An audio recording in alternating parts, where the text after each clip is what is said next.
네, 객관적 기준을 일관되게 가르쳐 드리겠습니다. 안녕하십니까. 메가스터디 박석준입니다. 자, 오늘은 파이널 언어와 매체 OT를 좀 촬영을 할 건데요.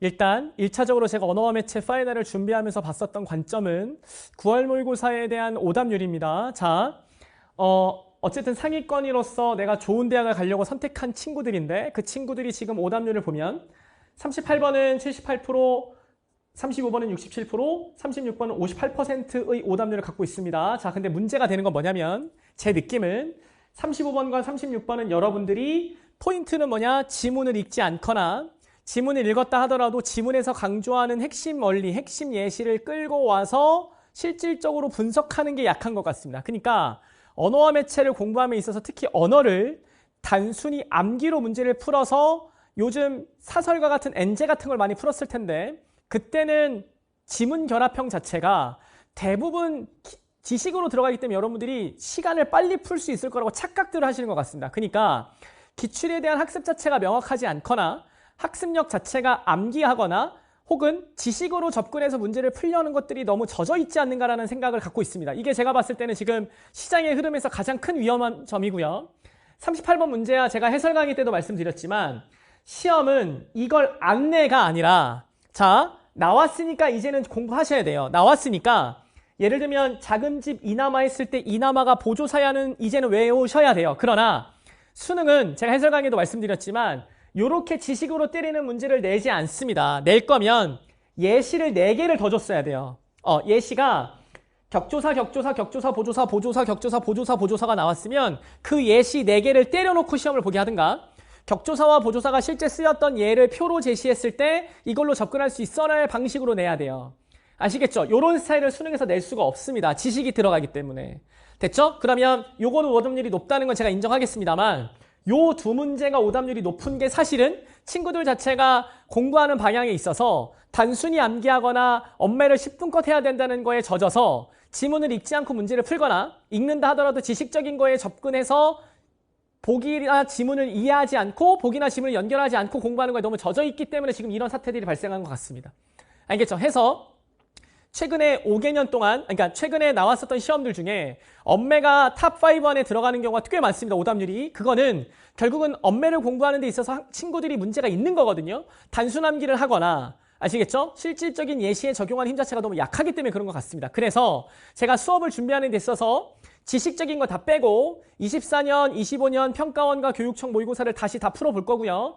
풀어볼 때는 최대한 지식을 뺀 상태에서 예시를 분석하는 힘 자체로 길러드리는 방향으로 수업을 좀 하고자 합니다.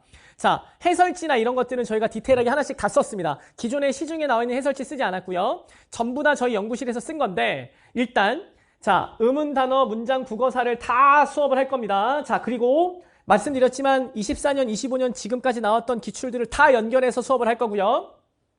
지문형 문제까지 수업을 할 거고 매체까지 해드리겠습니다. 지금 매체도 아이들이 자꾸 그냥 풀어서 단순위치로 풀기 때문에 매체도 출제구도 자체를 잘 모르는 것 같습니다. 알겠죠? 해서 요거에 포인트를 맞춰서 둘 거고요. 자, 24, 25, 26 기출 트렌드를 반영할 거고요. 기출을 그대로 넣어놨습니다. 넣어놨고요. 핵심은 자, 지식적인 거 빼고 실제로 보기나 지문형에서 제시하는 예시를 가지고 어떻게 접근하는지를 자꾸 보여드리겠습니다. 최대한 지식적인 문제를 냈었던 교육청 문제나 평가는 어쩔 수 없습니다만 그것이 아닌 것들은 예시를 토대로 어떻게 접근하는지에 대한 분석력 자체를 계속 보여드릴 거니까 거기에 남은 기간 동안 사고력을 좀 맞추는 게 좋을 것 같습니다. 알겠죠? 그 다음 지식적인 것들은 저희가 서울대 국어교육과 대학원 연구진들이 해설을 썼고요.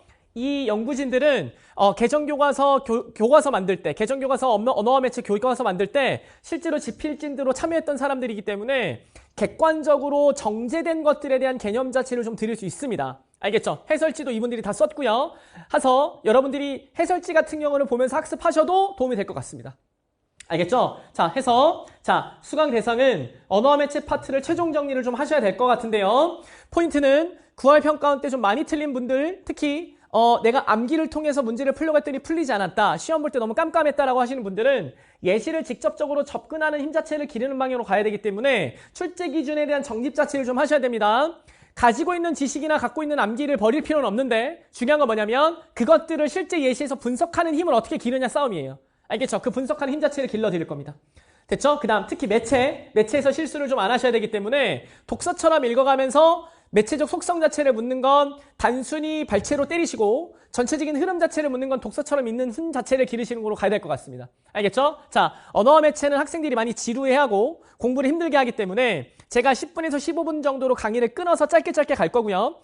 하루에 4문제에서 5문제 정도씩만 정리할 수 있게 만들어 놓을 겁니다. 알겠죠? 그러면 길지 않은 시간 동안 여러분들이 매일매일 조금씩 하시면 공부하는 데 있어서는 크게 어렵지 않을 것 같습니다. 알겠죠? 자, 언어와 매체도 암기가 아닙니다. 암기를 해야 될 건 내신이고 내신에서 써먹었던 암기를 실제인 예시에 내가 어떻게 적용하는지에 대한 학습이 부족하면 남은 50여일 동안 파이널을 통해서 석준쌤이 어떻게 접근하는지 그리고 그분이 접근하는 방식 자체로 여러분들이 똑같은 패턴으로 분석하고 글을 읽어가는 패턴 자체를 기르시면 매체가 가지고 있는 지식에다가 실제 예시를 접근할 수 있는 힘까지 기르면 완벽해집니다.